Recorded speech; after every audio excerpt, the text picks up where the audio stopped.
그들이 베드로와 요한이 담대하게 말함을 보고 그들을 본래 학문 없는 범인으로 알았다가 이상히 여기며 또 전에 예수와 함께 있던 줄도 알고 또 병 나은 사람이 그들과 함께 서 있는 것을 보고 비난할 말이 없는지라 명하여 공회에서 나가라 하고 서로 의논하여 이르되 이 사람들을 어떻게 할까? 그들로 말미암아 유명한 표적 나타난 것이 예루살렘에 사는 모든 사람에게 알려졌으니 우리도 부인할 수 없는지라. 이것이 민간에 더 퍼지지 못하게 그들을 위협하여 이후에는 이 이름으로 아무에게도 말하지 말게 하자 하고 그들을 불러 경고하여 도무지 예수의 이름으로 말하지도 말고 가르치지도 말라 하니 베드로와 요한이 대답하여 이르되 하나님 납해서 너희의 말을 듣는 것이 하나님의 말씀을 듣는 것보다 옳은가 판단하라. 우리는 보고 들은 것을 말하지 아니할 수 없다 하니 관리들이 백성들 때문에 그들을 어떻게 처벌할지 방법을 찾지 못하고 다시 위협하여 놓아주었으니 이는 모든 사람이 그 된 일을 보고 하나님께 영광을 돌림이라. 이 표적으로 병 나은 사람은 40여 세나 되었더라. 사도들이 노임의 그 동료에게 가서 제사장들과 장로들의 말을 다 알리니 그들이 듣고 한 마음으로 하나님께 소리를 높여 이르되 대주제여 천지와 바다와 그 가운데 만물을 지은 이시여 또 주의 종 우리 조상 다윗의 입을 통하여 성령으로 말씀하시기를 어찌하여 열방이 분노하며 족속들이 허사를 경영하였는고 세상의 군왕들이 나서며 관리들이 함께 모여 주와 그의 그리스도를 대적하도다 하시니로소이다. 과연 헤롯과 본디오 빌라도는 이방인과 이스라엘 백성과 합세하여 하나님께서 기름 부으신 거룩한 종 예수를 거슬러 하나님의 권능과 뜻대로 이루려고 예정하신 그것을 행하려고 이 성에 모였나이다.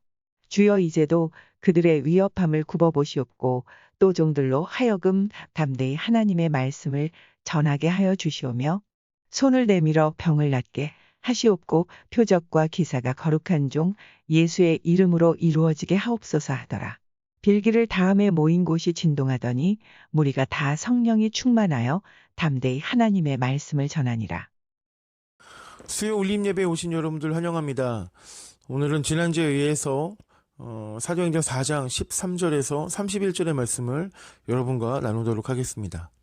오늘 이 13절과 14절에 보면 베드로와 요한은 산에 들린 공회 앞에서도 거침없이 예수의 이름을 증언합니다. 그러니까 정식 교육을 받지 못한 이들이었지만 이 종교 지도자들조차 반박할 수 없을 만큼 구약을 아주 잘 인용하며 논리정연하게 증언하고 있다는 것이죠. 예수와 함께한 세월의 열매인 것입니다.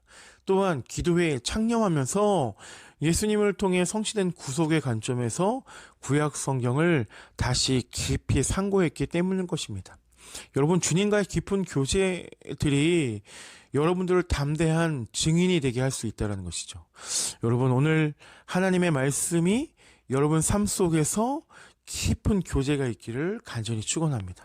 또한 14절에서 18절의 말씀에 보면 이 당국자들은 걷지도 못하던 이가 예수의 이름으로 고침을 받은 증거가 명백한데도 입막음하는 데만 급급합니다.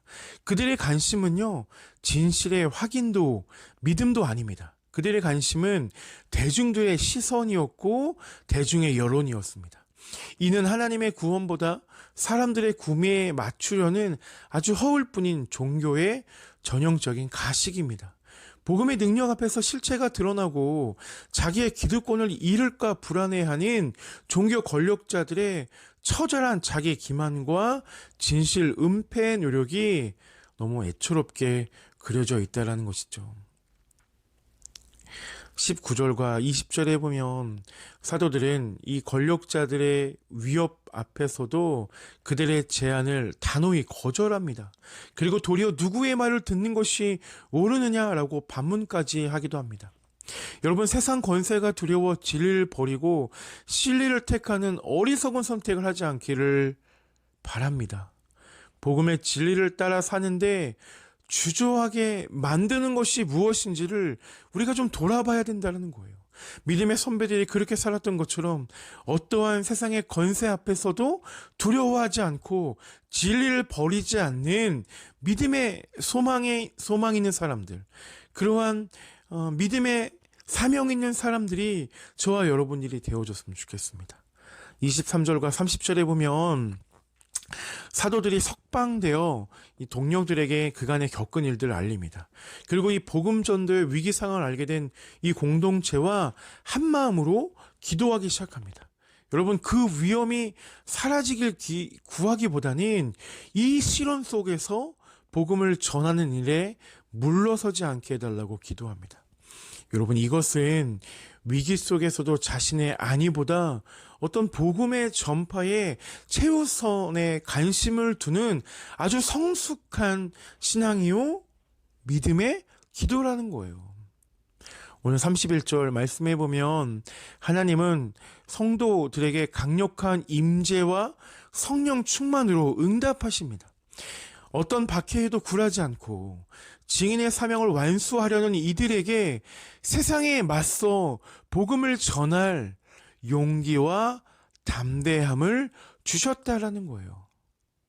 우리가 이 복음의 사명을 감당할 때, 우리가 세상의 길을 따라가지 않고 복음의 길을 따라갈 때 하나님께서 우리에게 용기와 담대함으로 그 길을 함께 걸어가신다는 것입니다.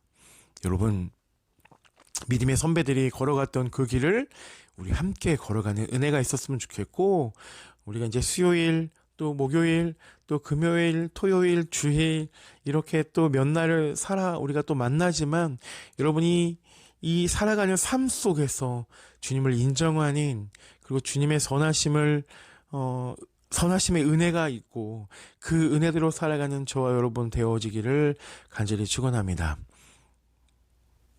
기도하겠습니다. 하나님, 고맙습니다. 믿음의 선배들이 걸어갔던 그 길을 우리가 따라 걸어갑니다. 은혜가 있게 하여 주시옵소서. 소망 있는 성도들의 삶을 살아갈 수 있도록 주님 함께 하여 주시옵소서. 이 모든 말씀 예수님의 이름으로 기도합니다. 아멘. 여러분, 수요 울림 예배 마쳤고 잘 지내시다가 수요일이 지나고 또 주일이 돌아오면 또 교회에서 또 영상으로 또 만나도록 하겠습니다. 여러분, 특히 이번 주부터는 어린이 예배가 시작이 되어집니다. 오후 2시에 어린이 예배 시작되어지는데 생각나실 때마다 기도해 주시면 감사하겠습니다. 여러분, 사랑 축복합니다.